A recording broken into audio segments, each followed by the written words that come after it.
It's time to down tools for a bit. Welcome to the ToolShed, the influential podcast for anyone and everyone involved in the building industry. Here's your host, Mick Hawes. Hey there, before we kick off, I want to share a really important thought. 71% of you who watch this channel frequently don't subscribe. So if you've enjoyed any video you've ever watched, can you do me a favor and hit the subscribe button? It helps the channel more than you think, and the bigger the channel gets, the bigger the guests get. So let's go. Hey folks, welcome to this episode of the ToolShed Podcast. On this episode, I'm going to be speaking to Michael Gallagher, Tax for Tradies.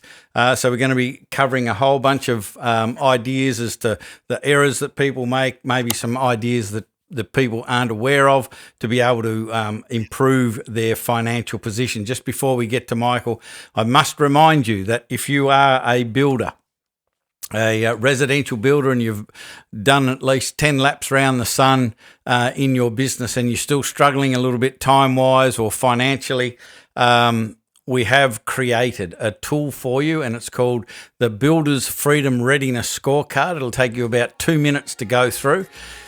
Answer the questions. Based on the score that you get from the scorecard, you'll receive a tailored report that sort of outlines where you're at, what the issues are that you're dealing with at the moment, but also some very specific actions that you can take to be able to start to get back a little bit more time and financial freedom. So it's a good investment of a couple of minutes. So I encourage you to do that. The link should be in the description. If you can't find it anywhere, just go to buildersbusinessblackbelt.com.au and you will find it there.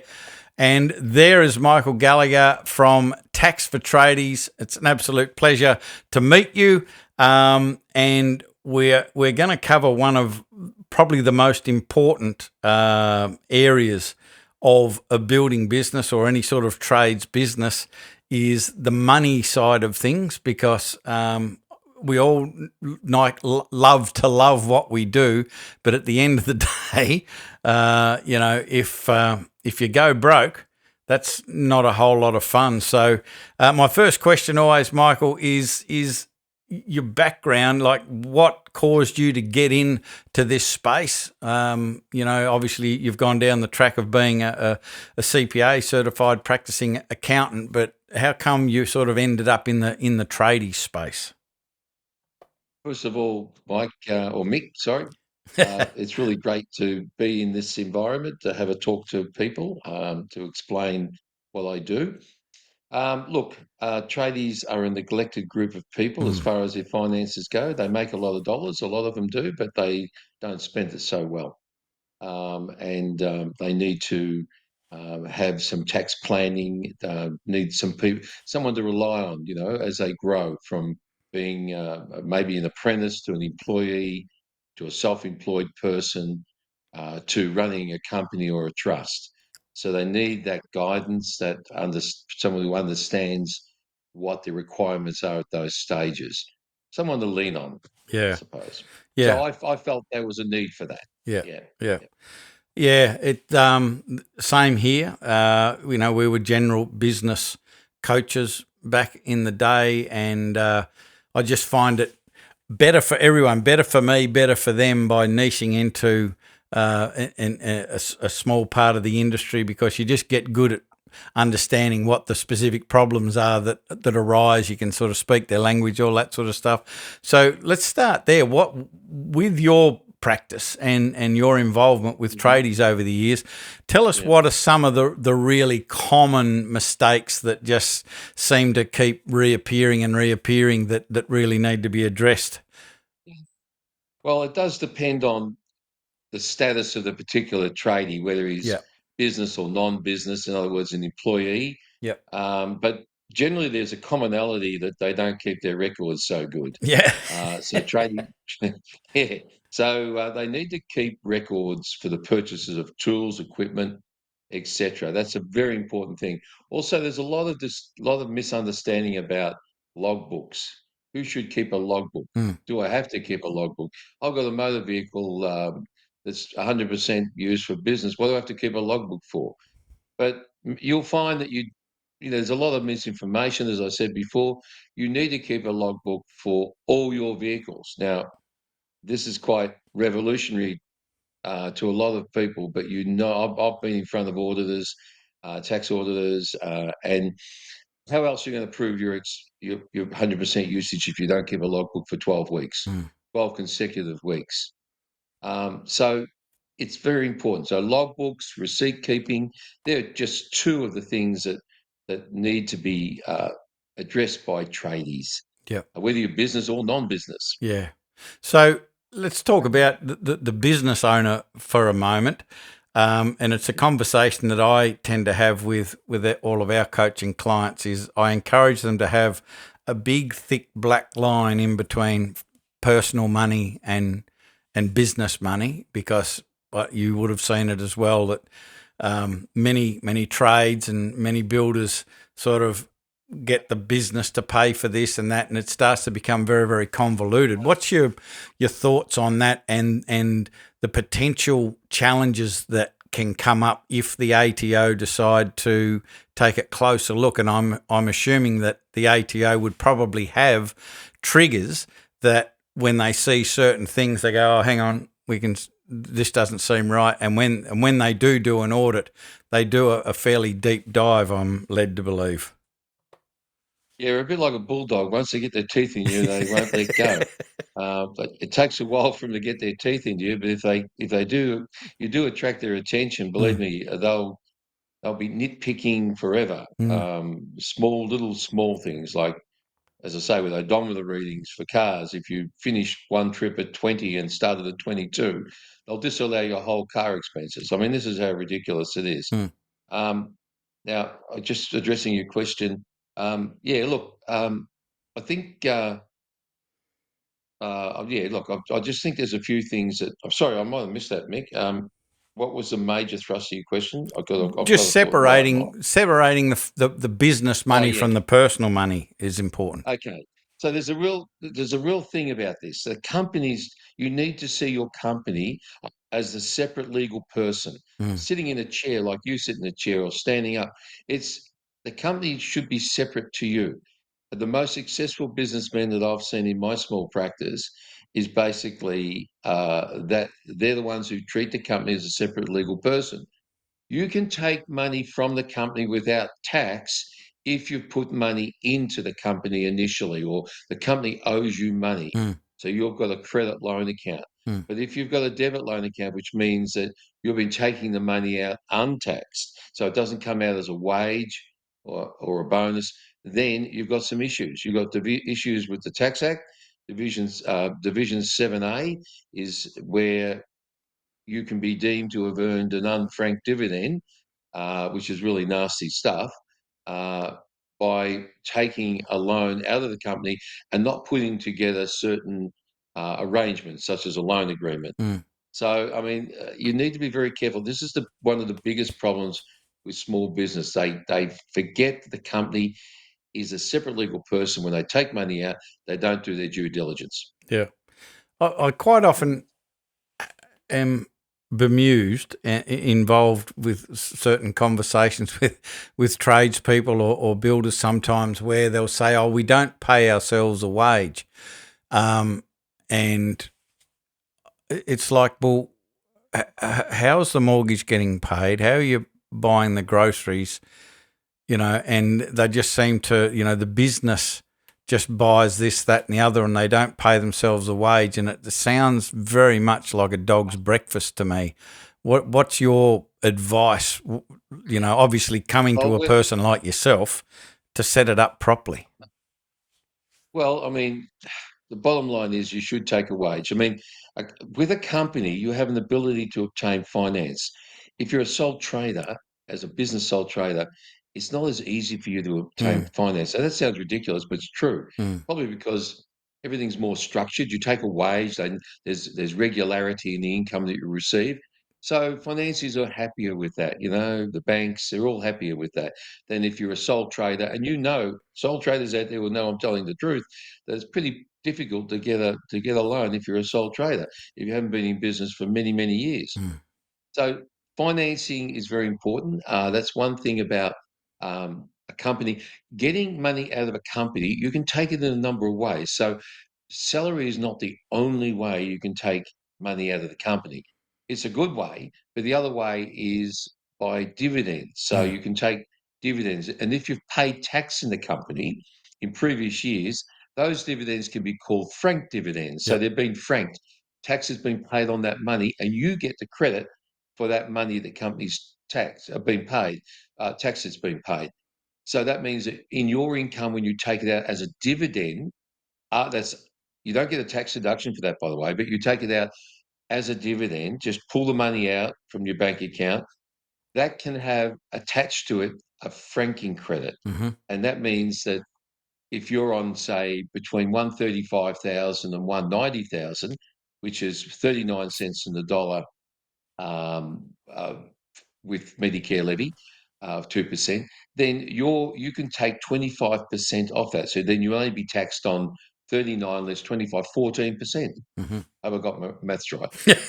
That's how it works. It's a bad All look right, if that's you how it haven't. works. Doesn't won't look very good at all. So there's always a conversation around when a sole trader should go into a proprietary limited, like go into a company. What are your thoughts on that?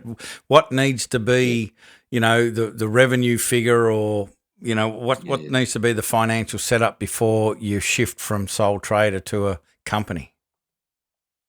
Well, I think the trigger is the tax rates, what tax you're paying. So once you get over, and that's only one of the triggers, by the way, but once you get over 45,000, then you start paying it.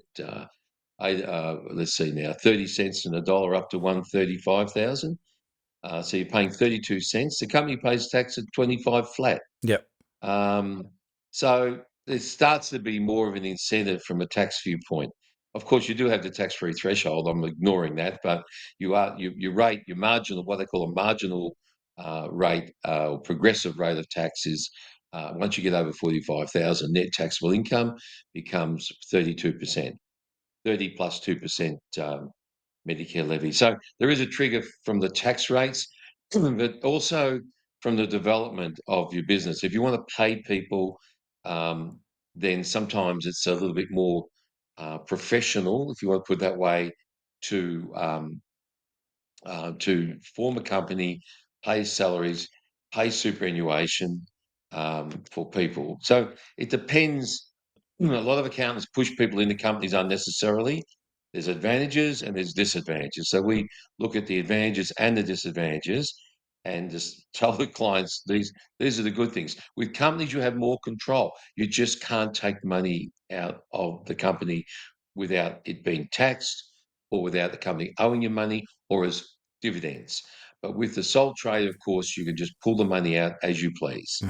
So there are advantages of being a sole trader. Yeah. Uh, so don't rush into a company or a trust.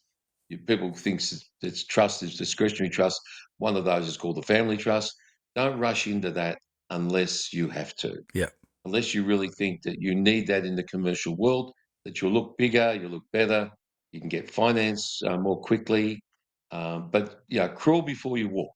Yeah. So yeah. Yeah. Oh, the other thing, if I may mention, Yeah. there's a thing I haven't mentioned, which is asset protection. Oh, So yes. with a company, you are protected, provided you don't breach the Corporations Act 2001, that you have protection of your private assets, such as your family home.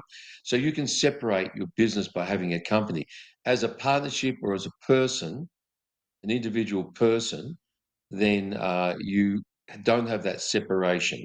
So you've got everything on the line. With a company, you can separate that, have your business running as a company, and then you can have your assets owned personally. Yeah. Now, when I say company, we're referring to companies or trusts, Yes. but companies have more of a less of a stigma than trusts. Yeah. Yeah. So when we're talking about tax deductions, there's often in conversations I overhear people saying, "Oh, that's a tax deduction," or "I deduct this," or what have you. And you know for sure and certain it's like, that isn't a tax deduction. You can't deduct that. But people just, I don't know, they pull bloody information out of their ass. I'm not sure where they get it from. So what are some of the things, the more common things that you hear that people try to deduct that actually aren't deductions, so we can maybe clear that up a bit? Well, I've just got a little story first. Okay. There was a case in the High Court where a rugby player tried to claim beer because he said he had to. I know, because he said, I know, he was a back rower and he had to, build up and, Bulk up. if he's lightweight, he's going to get massacred. So he actually tried to claim beer. And he said there was a clear nexus or connection with earning my income and getting in my next contract by me being a big guy. So so beer's one of the ways I can actually do it. It was a compelling argument, but he lost the case, of course. It might have had That would something to do with have set alcohol. a very bizarre precedent, wouldn't it? Yeah, it was. It was. It was a really good case. It was a not so recent case either. But now your question about what can you claim? Is that what you're saying to me, or Well, how do you what are some of the determine what you things can that claim? people claim they believe they can claim, but it's sailing a Yeah. little bit close to the wind, or perhaps it's just completely Yeah. wrong. Well, the major one is probably travelling to and from home Yep. to work, to place of work.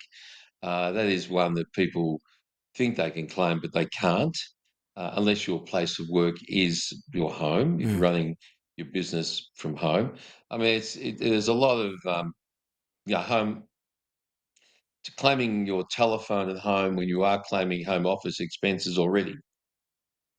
Trying to double claim those things. Claiming, uh, you know, um, not bringing heavy tools to work, um, and trying to claim the heavy tools kilometre or logbook exemption. Yep. There's lots of things that people do, and but what the biggest problem is, they say, look, Johnny down the road did that. How come I can't do it? His accountant claimed that. How come I can't claim it? So they don't see things in the actual context. So just as a general rule, you can claim any expense that has a clear connection with deriving your assessable income, except if it's of a capital nature. Private or capital nature. Okay, so basically that's what you've got to remember. But in the Tax Act, there are cases where you can claim items of a capital nature. So there are exceptions. That is just a general rule. That's Section 8(1) of the 97 Act. Now, businesses can claim, for instance, their assets that they buy individually up to 19,999 inclusive. So that's called the instant asset write-off. So that's still available for the 25-26 year. But then it goes back to $1,000 a year after. So, but they can claim it. That's a capital item. It should not be deductible under the general section, and that's why the government had to bring in a special section of the Tax Act to say yes, you can deduct it in this case. Yeah. All right? Does that make all sense to Yeah. you? Yeah. I hope it makes sense. Yeah. Yeah. So just a question about claiming, if you do work from home, like so many tradies would have an office at home or what have you. I guess it depends on the circumstances, but how do you arrive at, let's say you've got the electricity bill for the whole house, how do you arrive at what percentage of that electricity bill or carpet cleaning bill or whatever that you can use as a deduction for your business because you're running your business from home? Is it something to do with the floor plan and the percentage of that room that is of the whole footprint of the house? How do you work that out? Well, before I answer that, there's one overriding rule, Yep. and that is if you run your business from home, Yep. then you'll put your home at risk of paying being at risk of being assessed for capital gains Yeah. tax. So if you That was run going to your be my business next from question. home, You've preempted it, right? because I think And that's that's an okay. issue So too, isn't it? That's the doors. You walk through that door Yep. first. So Yep. you say, okay, I don't mind my home being somewhat assessed for capital gains Yep. tax. So if you can have your home as an office, as a business office, or as an office of convenience. So I'd suggest you have it as an office of convenience. Now, what that means is that you can claim under two bases. You can claim 70 cents per hour, Mm. and that will include all your electricity, telephone use while the telephone's used at home. Yep. Um, and you can claim that as a standard rate for the number of hours you work at home for the year. Now, that is the simplistic way of claiming. The other way of claiming, of course, is by actually factually um, keeping records of all your electricity, etc. And then, as you said, Mick, do a diagram Mm. showing what percentage to work out what percentage basically would be work related of your home would be work related, used for work related purposes. So you can do it on the actual, it's called the actual method versus the 70 cents method, the fixed rate Yeah. method. Um, so we normally just use the fixed rate Yep. method unless people are, really pedantic. But the one thing that I'm glad you're about to mention it to me or ask me the question was be careful. Yep. You can rent your home out for 6 years. There's no problem, and not put your home at risk of capital gains tax, provided you don't buy another home in that 6 year period. Mm. But you can't operate your business from home Yep. without triggering the capital Yep. gains tax provisions. Mm. And I hope that answered the question. yeah, with the capital gains tax provisions, if you were, let's say, you assumed that your office took up 25% of the footprint, so you were deducting 25% of your electricity bill, blah blah blah blah. How does that affect the capital gains of your house? And is it only from the time where you started to claim? If you had the house 10 years before you started, how does that all fit together? Well, that's right. I mean, those 10 years before you started will be exempt. So Okay. you'd work it out on years and days Yep. as a percentage, Yep. and then you'd work it out on the percentage used for business. Um, it's interesting, how that how it would be worked out, but it only goes basically on days. Yep. And there's special rulings how to work that out. But basically, if you've got 30,000 days you've owned the house and you've only used it for, 200 days, it'll be 200 on 30,000, and that'll be the percentage that will be subject to capital gains tax. Mm. And you'll get a 50% exemption as well, Yep. of the capital gains discount. Yep. Yeah. It's all quite complicated, which sort of Mm. leads me to sort of say it's always good to have someone like yourself who knows all of that stuff in your corner rather than trying to work it out yourself. But It's really knowing where to look. yeah, yeah. Well, I mean, stay in You your can't lane, remember do what everything. you're good at, and then find other people who are good at what they do, and have them help you Exactly. in that space. But the thought that I had back when we were talking about deductions, and you mentioned, oh mate, down the road deducted that. How come I can't? And my belief about this is, and please correct me if I'm wrong, is you can fundamentally apply or deduct anything that you want, but if you get audited, you're going to pay the price for that. So, just because our mate down the road did it doesn't mean that it's right. And if you do it, does it then mean it could potentially raise a flag and cause them to take a closer look? Well, well, that's that tax office have their benchmarks or thresholds, Yep. and they will look at, for instance, the percentage of work-related expenses compared to your gross income. And if you trigger that, if they say, let's say it was 10%, so if you're 10.5%, you'll be questioned. You may be given a warning, which has been their modus operandi recently, Mm. but then you'll be audited a year later if you persist. Mm.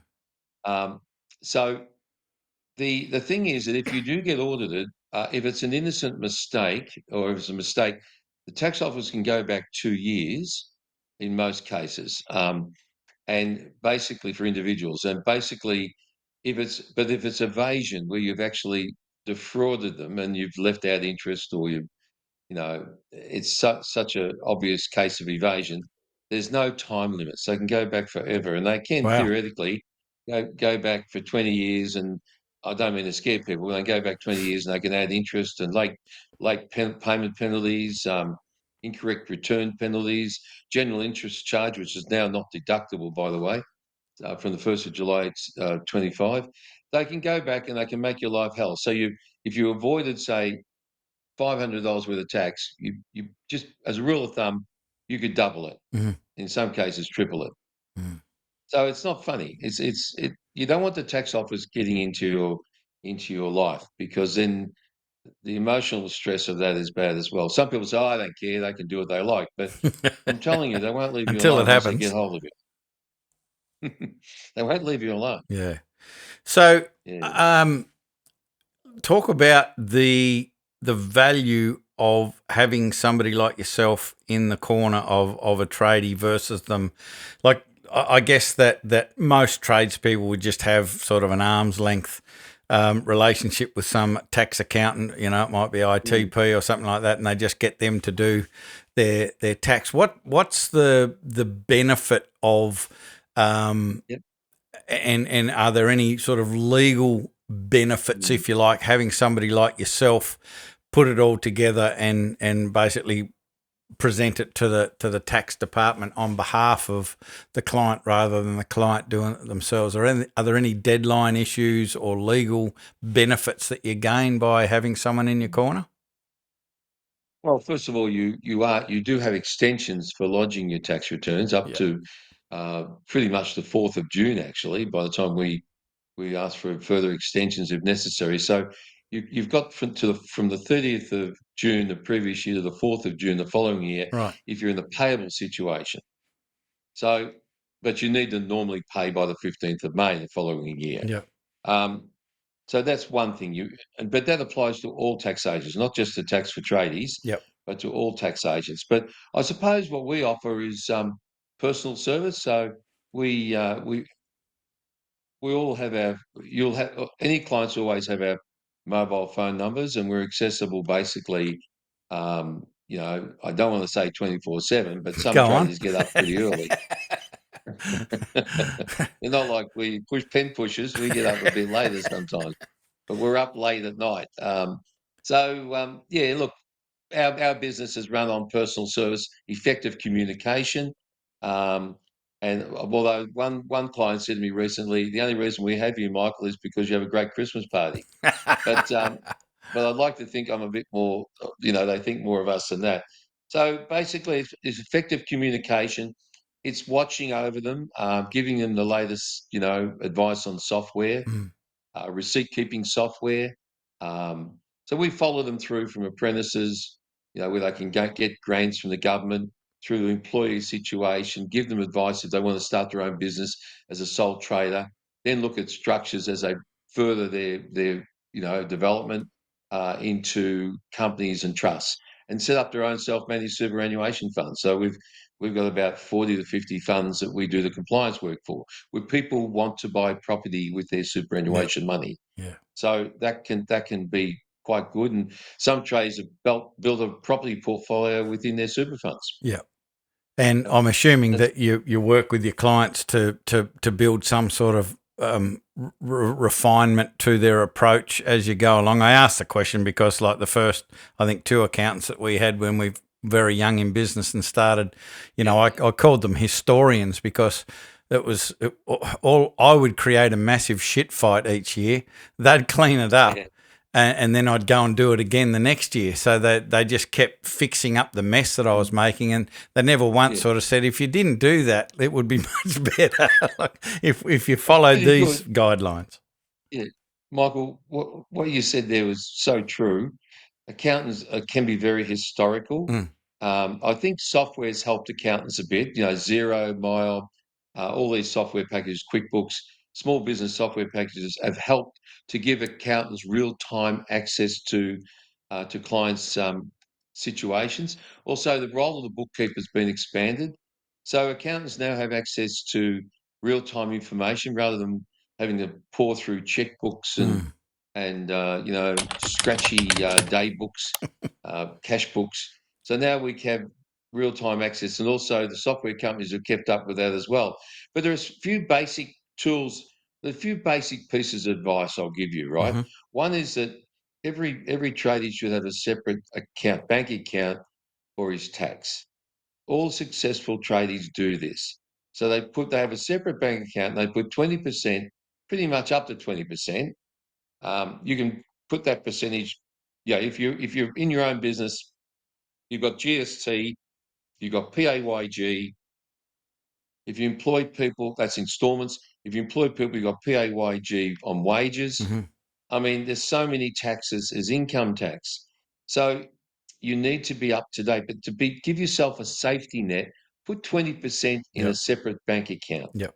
and just, have that discipline. So when the money comes in, automatically whack it across every week or whatever to you, and you'll get you'll develop a really successful business, Yep. because the thing that brings businesses down is tax.